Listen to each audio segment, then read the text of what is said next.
मेरा नाम है Satyam and you are watching Hindi के स्टोरीज चैनल। आपने अभी तक हमारे चैनल को सब्सक्राइब नहीं किया है, इसलिए सब्सक्राइब का बटन ज़रूर दबाएं। साथ ही नोटिफिकेशन बेल को ऑन कर लें ताकि फ्यूचर में आने वाले वीडियोस के अपडेट आपको मिलते रहें। आखिर उनकी जान जो उसमें बसी थी। 6 महीने पहले जब उसकी जॉब लगी थी, उसकी माँ तैयार ही नहीं थी उसे मुंबई भेजने को। वो तो सबके खिलाफ हो गई थी, क्योंकि उन्होंने बचपन से लेकर 22 की उम्र तक उसे कभी अकेला नहीं छोड़ा था। इतना हंगामा हुआ था और आदित्य भी फूट फूट के रोया था उस दिन। आखिर माँ बेटे का रिश्ता होता ही ऐसा है। पर आदित्य मन ही मन खुश भी था, क्योंकि उसने सुना था कि मुंबई में गे लाइफ बाकी शहरों से थोड़ी आसान है। 2 दिन हुए थे आदित्य को मुंबई गए हुए, और उसकी माँ हर समय उसे फोन करती थी। उसे हर एक छोटी बड़ी चीज का हिसाब उनको देना पड़ता था, हर बात उन्हें बतानी पड़ती थी। कभी कभी उसके नए दोस्तों को लगता कि आदित्य ने अपनी गर्लफ्रेंड का नाम माँ के नाम से सेव किया हुआ है, ताकि किसी को पता न चले। आदित्य भी थोड़ा परेशान हो गया था। आखिर कोई भी हो जाएगा अगर उसे लगातार हर एक चीज का हिसाब बराबर उसे बार बार देना पड़े और हर दिन देना पड़े।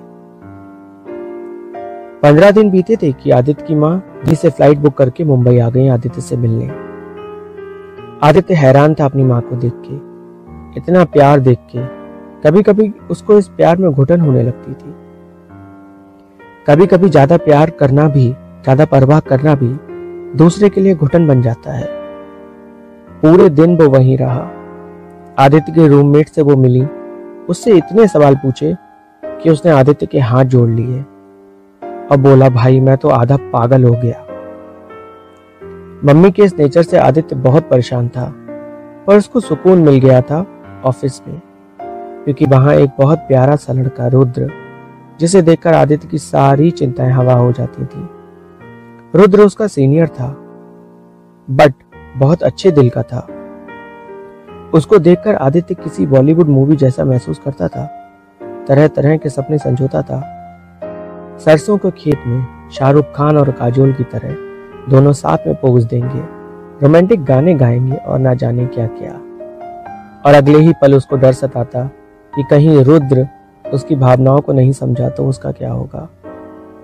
अभी 20 दिन हुए थे इन दोनों को मिले हुए, पर इन 20 दिनों में एक बार भी रुद्र ने आदित्य को अकेले होने वाली फीलिंग नहीं आने दी। आदित्य रात में व्हाट्सएप भी नहीं चला सकता था, क्योंकि उसकी डिटेक्टिव मम्मी उस पर भी नजर रखती थी। सो रुद्र से जितनी भी बात होती थी इंस्टाग्राम और ऑफिस में ही होती थी। आदित्य अपना दिल रुद्र को दे चुका था, पर रुद्र का स्वभाव तो जैसे किसी मजनू की तरह था, कभी इस लड़की के पीछे कभी उस लड़की के पीछे। अधिकतर वो गे को लेकर मजाक उड़ाया करता था, जो आदित्य को बिल्कुल अच्छा नहीं लगता था। पर एक दिन जब रुद्र ने हद पार कर दी, वो गा जैसे शब्दों का यूज कर रहा था, आदित्य ने बोल दिया, मैं भी हूं, मुझे भी ऐसे ही बुलाया करो। रुद्र खामोश हो गया। पूरे ऑफिस में बात फैल गई। लोग आदित्य से ऐसे कतराते थे जैसे ना जाने कौन सी भयंकर बीमारी उसको है। उसकी टेबल कॉर्नर में कर दी गई। लोगों का अक्सर यही रहता है कि अगर कोई उनसे अलग है तो उसे समाज से बाहर निकाल दो। इंसान से अच्छे तो पंछी हैं। कोयल दूसरे के घोंसले में अंडा देती है, एक दूसरी चिड़िया उसके बच्चे को पाल के बड़ा करती है, लेकिन जब वो बच्चा बड़ा हो जाता है तो कौवे का समाज एक दूसरी बिरादरी में पले बच्चे को अपने समाज में शामिल कर लेता है। पर हम इंसान इन सब से ज्यादा गए गुजरे हैं। वक्त बीतने के साथ रुद्र को अब आदित्य को देखकर एहसास होता था कि आदित्य में कुछ भी ऐसा नहीं जिससे वो हमसे अलग है।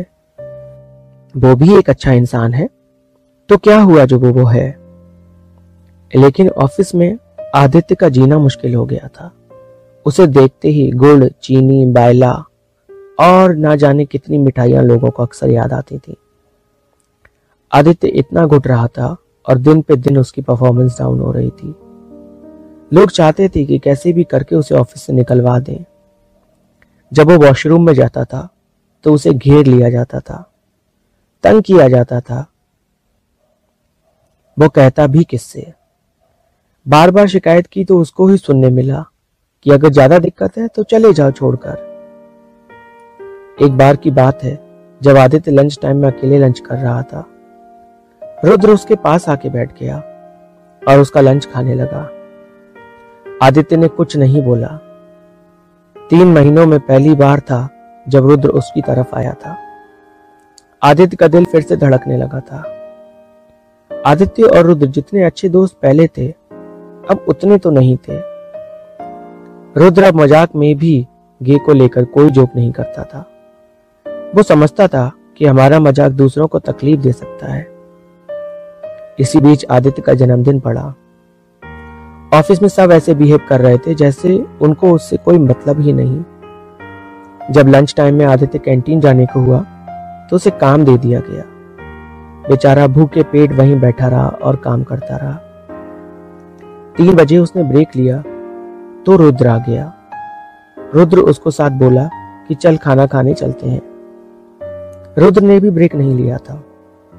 जब आदित्य कैंटीन में घुसा तो पूरा स्टाफ वहां मौजूद था। सब उसको बर्थडे विशेस दे रहे थे, यहां तक कि वो लोग भी जो उससे कतराते थे। आदित्य शॉक्ड था। अगले दिन जब आदित्य अपने घर के लिए निकल गया, घर पहुंचा तो अपनी माँ के पैर छुए। माँ ने उसकी बलाएं ली। फ्रेश होकर आया तो उसने माँ के हाथ से खाना खाया। आदित्य की बहन आई। आदित्य ने उसे गले लगाया और बातों बातों में आदित्य को पता चला कि जो लड़का देखा गया है वो मुंबई का ही है। और डिटेल्स पूछने पर उसकी डांट पड़ गई। बोला शाम में लड़का आएगा तब मिल लेना। शाम को जब तैयार होकर एंगेजमेंट के लिए सब लोग इकट्ठे हुए, लड़का आया। आदित्य उसे देखकर दंग रह गया। ये लड़का कोई और नहीं अतुल था, आदित्य का रूममेट। वो आदित्य को देख के मुस्कुरा दिया, पर आदित्य उसे देख के खुश नहीं था, उसे गुस्सा आ रहा था। वो अपनी बहन के भविष्य के बारे में सोच के डर रहा था। एंगेजमेंट हुई, फिर अतुल को वॉशरूम जाना था। आदित्य से उसको रास्ता बताने को कहा गया। आदित्य उसे वॉशरूम तक लेकर गया। वहां अतुल ने उसे अंदर खींच लिया और उसको अपनी बाहों में जकड़ लिया।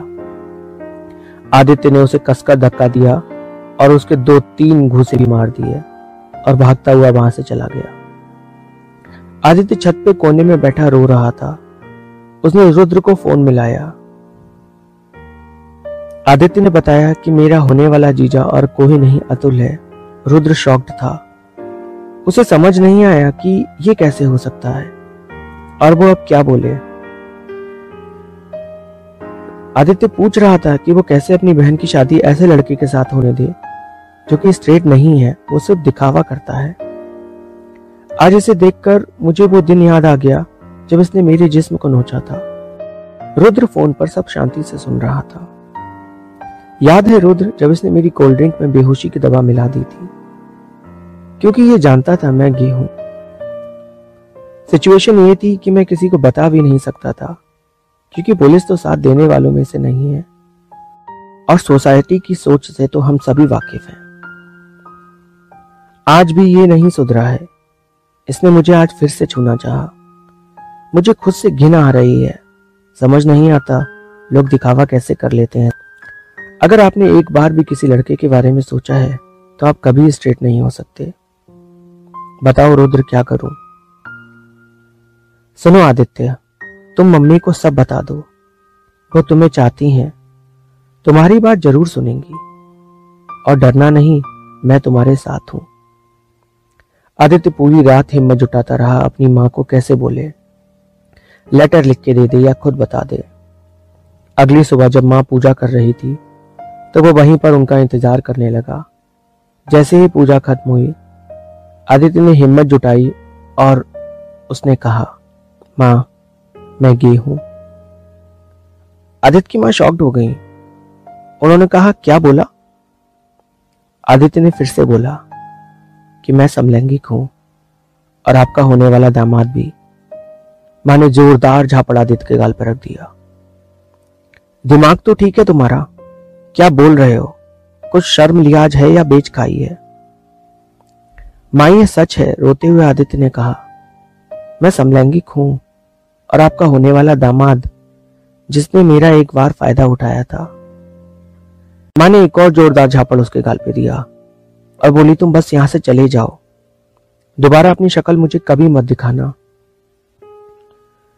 उसी शाम आदित्य को वापस भेज दिया गया। आदित्य को समझ नहीं आ रहा था कि वो क्या करे, अपनी बहन की जिंदगी को कैसे बचाए। मां ने जाते जाते उसको कसम दे दी कि तू अपने मुंह से किसी को कुछ भी नहीं बोलेगा। अगले दिन शादी थी। आदित्य वापस मुंबई आ चुका था। आदित्य को चैन नहीं आ रहा था कि क्या करे। उसने एक लंबा मैसेज लिखा और सारी बातें उसमें लिख दी। उसकी बहन की उस समय हल्दी हो रही थी जब वो मैसेज उस पर पहुंचा। उसने उस मैसेज को पढ़ा ही नहीं। शाम को तैयार होकर जब वो मंडप में पहुंची, अतुल ने उसे हाथ दिया और सुनिधि ने उसके गाल पे जोरदार झापड़ रख दिया। सब हक्के बक्के थे कि आखिर क्या हुआ। अतुल ने गुर्रा के सुनिधि को देखा। सुनिधि चिल्लाई और बोली, तेरी इतनी हिम्मत जो तूने मेरे भाई को हाथ लगाया, और उस पर भी तू नहीं रुका और अब मुझे बर्बाद करने आया है। सब पूछने लगे तो सुनिधि ने जोर से चिल्ला के बोला, ये गे है और मेरी जिंदगी बर्बाद कर रहा है। मुझे इस बात से दिक्कत नहीं कि ये गे है, दिक्कत है तो बस इसकी घटिया सोच से। एक और झापड़ सुनिधि ने उसके गाल पे दिया। मेरा भाई भी गे है, आज ही उसने मुझे बताया, पर मुझे उस पर फक्र है कि उसमें हिम्मत तो है, वो कायर नहीं है तेरी तरह। सुनिधि की मां उसको पकड़ कर खींच रही थी और बोल रही थी, तमाशा ना करो। सुनिधि ने उससे कहा, मां, तमाशा तो आपने बनाया, क्योंकि आपको तो सब कुछ पता था और उसके बाद भी आप मेरी शादी एक ऐसे लड़के के साथ होने दे रही थी, सिर्फ इसलिए क्योंकि समाज में आपका रुतबा बना रहे। क्या मेरी जिंदगी, मेरी खुशियां आपके लिए मतलब नहीं रखती? सुनिधि ने वो शादी कैंसिल कर दी। सुनिधि की मां ने फोन कर आदित्य को बहुत सुनाया और उससे अपने सारे रिश्ते तोड़ दिए, पर सुनिधि ने अपने भाई का साथ दिया और उससे अपने रिश्ते को बना के रखा। आदित्य ने सुनिधि को बताया कि वो रुद्र को बहुत चाहता है, पर रुद्र स्ट्रेट है, वो सिर्फ उसे अपना अच्छा दोस्त मानता है। सुनिधि ने कहा, हम जिसे चाहते हैं जरूरी नहीं वो हमें चाहे, जरूरी है तो वो है खुशी, वो खुशी का पल जो हमने साथ में बिताया है, बस उसे ही जिंदगी भर याद रखो। चैनल को सब्सक्राइब करें, वीडियो को लाइक करें, शेयर करें और कमेंट जरूर करें।